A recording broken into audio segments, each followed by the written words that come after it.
मुमताज अस्करी माधवानी 50-60 के दशक की मशहूर भारतीय अभिनेत्री हैं।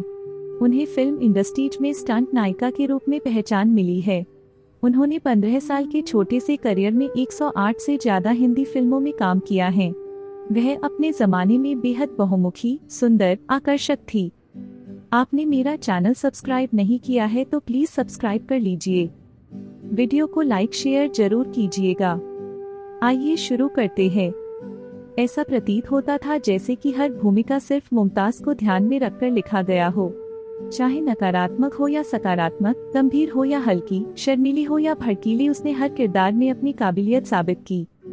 मुमताज अपने जमाने की सबसे महंगी अभिनेत्री हुआ करती थी। मुमताज अपनी मर्सिडीज से फिल्म सेट पर जाया करती थी। मुमताज का जन्म 31 जुलाई 1947 को बॉम्बे प्रेसिडेंसी, ब्रिटिश भारत, महाराष्ट्र, भारत में हुआ था।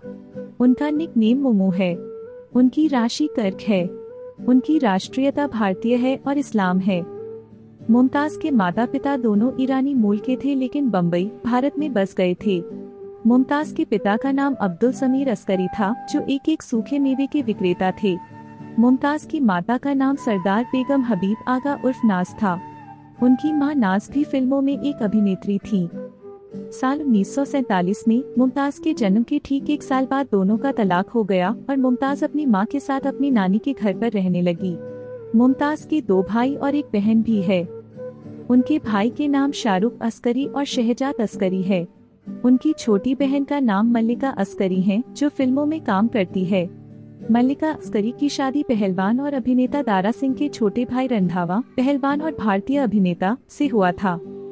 मुमताज जब महज 12 साल की थी तब उनका परिवार को आर्थिक संकट का सामना करना पड़ा, जिसके चलते मुमताज और उनकी बहन दोनों ने फिल्मों में काम करने का फैसला किया।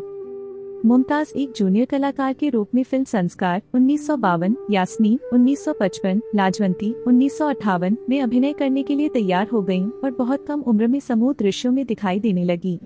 मुमताज ने हिंदी फिल्म सोने की चिड़िया 1958 से एक बाल कलाकार के रूप में अपने अभिनय करियर की शुरुआत की।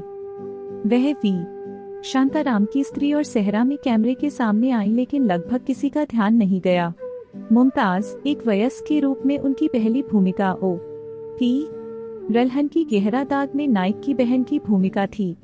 इसके बाद मुमताज को मधुबाला के पिता अताउल्लाह खान द्वारा बनाई जा रही फिल्म पठान में मुख्य भूमिका मिली, लेकिन फिल्म अधूरी रह गई।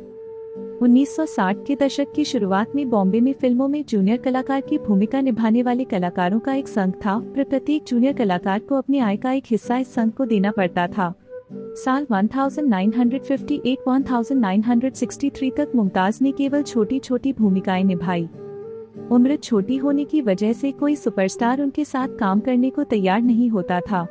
इसी के चलते मुमताज को साइड रोल मिलने लगे। मुमताज की जिंदगी में एक ऐसा वक्त भी आया जब उन्हें भी ग्रेड की फिल्मों में काम करना पड़ा। अब धीरे धीरे मुमताज को कम बजट की भी ग्रेड की फिल्में मिलने लगी। साल 1963-68 तक उन्हें फ्रीस्टाइल पहलवान दारा के साथ Faulad, Veer Bhimsen, Tarzan comes to Delhi, Sikandar Azam, Rustam Hind, Raka और डाकू मंगल सिंह सहित 16 एक्शन फिल्मों में मुख्य नायिका की भूमिका मिली। मुमताज को स्टंट हीरोइन के रूप में लेबल किया गया था। दारा सिंह और मुमताज ने एक साथ जो फिल्में की, उनमें दारा सिंह का वेतन प्रति फिल्म 4,50,000 भारतीय रुपए था और मुमताज का वेतन प्रति फिल्म 2,50,000 भारतीय रुपए था। दारा सिंह के साथ उनकी 16 में से 10 हिट फिल्में थीं। मुमताज को सहरा, काजल, खानदान, सावन की घाटा, अनपद, हमराज, प्यार किया जा, पति पत्नी, मेरे सनम, सूरज, पत्थर के सनम, राम और श्याम और ब्रह्मचारी जैसी ग्रेट हिट फिल्मों में सहायक अभिनेत्री की भूमिकाएं मिली। फिर उन्हें 1969 में 2 रास्ते में राजेश खन्ना के साथ साइन किया गया। आराधना की रिलीज के बाद राजेश खन्ना सुपरस्टार बन गए थे और उनकी अगली 2 रिलीज 2 रास्ते और बंधन दोनों में मुमताज उनकी नायिका के रूप में थी। इन 2 फिल्मों की रिलीज के बाद मुमताज 1976 तक सबसे अधिक भुगतान पाने वाली हिंदी अभिनेत्री बन गयीं। राजेश खन्ना के साथ उन्होंने कुल 10 फिल्मों में काम किया। मुमताज ने फिरोज खान के साथ अभिनय किया और मेला 1971, अपराध 1972 और नागिन 1976 जैसी हिट फिल्में दी।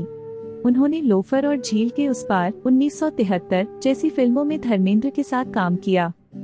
मुमताज पर स्टंट हीरोइन का लेबल होने की वजह से शशि कपूर ने फिल्म सच्चा झूठा में काम करने से मना कर दिया था, लेकिन मुमताज की बढ़ती पॉपुलैरिटी के बाद उन्होंने चोर मचाए शोर 1973 में काम किया था। मुमताज ने अपने परिवार पर ध्यान केंद्रित करने के लिए आईना 1977 के बाद फिल्मों को छोड़ दिया। उन्होंने 13 साल बाद फिल्म आंधिया के साथ वापसी की, लेकिन जब फिल्म फ्लॉप हो गई। मुमताज ने साल 1970 में फिल्म खिलौना के लिए सर्वश्रेष्ठ अभिनेत्री का फिल्मफेयर पुरस्कार जीता। दरअसल खिलौना फिल्म में चांद के किरदार को करने के लिए किसी ने भी रुचि नहीं दिखाई थी, क्योंकि यह स्टोरी के हिसाब से यह वेश्या का किरदार था। लेकिन उस भूमिका के साथ मुमताज को अपना एकमात्र फिल्मफेयर पुरस्कार मिला। मुमताज अपने जमाने में सबसे महंगी अभिनेत्री हुआ करती थी। उन्होंने एक अभिनेत्री के रूप में अपने प्राथमिक करियर से इतनी संपत्ति अर्जित की है। विकिपीडिया, फोर्ब्स, IMDb और विभिन्न ऑनलाइन संसाधनों के अनुसार मुमताज की कुल संपत्ति या की नेटवर्थ $1 मिलियन, $5 मिलियन होने का अनुमान है। मुमताज की खूबसूरती का हम इस बात से पता लगा सकते हैं, उस समय के प्रतिष्ठित अभिनेता शम्मी कपूर, देव आनंद, जितेंद्र, धर्मेंद्र सभी उनके प्यार में पागल थे। मुमताज जब 18 साल की थी तभी शम्मी कपूर ने उन्हें शादी के लिए प्रपोज कर दिया था। शम्मी कपूर उनसे प्यार करते थे और उनसे शादी भी करना चाहते थे, लेकिन मुमताज कम उम्र में अपना फिल्मी करियर छोड़ने को तैयार नहीं थी और शम्मी कपूर नहीं चाहते थे कि शादी के बाद उनकी पत्नी फिल्म इंडस्ट्री में काम करे। इसलिए फिर दोनों ने अपने रास्ते बदल दिए और हमेशा के लिए अलग हो गए। दिग्गज अभिनेत्री मुमताज ने 27 साल की उम्र में साल 1974 में युगांडा के व्यवसायी मयूर माधवानी से शादी की। शादी के बाद मुमताज ने अपने करियर को छोड़कर अपने परिवार पर ध्यान देने का फैसला किया। वह युगांडा और फिर लंदन चली गईं और लंबे समय तक बॉलीवुड से दूर रहीं। हालांकि अब उनके बच्चे बड़े हो गए हैं और अपने जीवन में बस गए हैं, तो मुमताज अक्सर मुंबई आने लगी है। मुमताज की 2 बेटियां नताशा और तान्या हैं, जिनमें से एक नताशा माधवानी ने साल 2006 में अभिनेता फिरोज खान के बेटे फरदीन खान से शादी की। जानकारी आपको कैसी लगी कमेंट में जरूर बताइएगा। चैनल को सब्सक्राइब नहीं किया है तो प्लीज चैनल सब्सक्राइब कर लीजिए।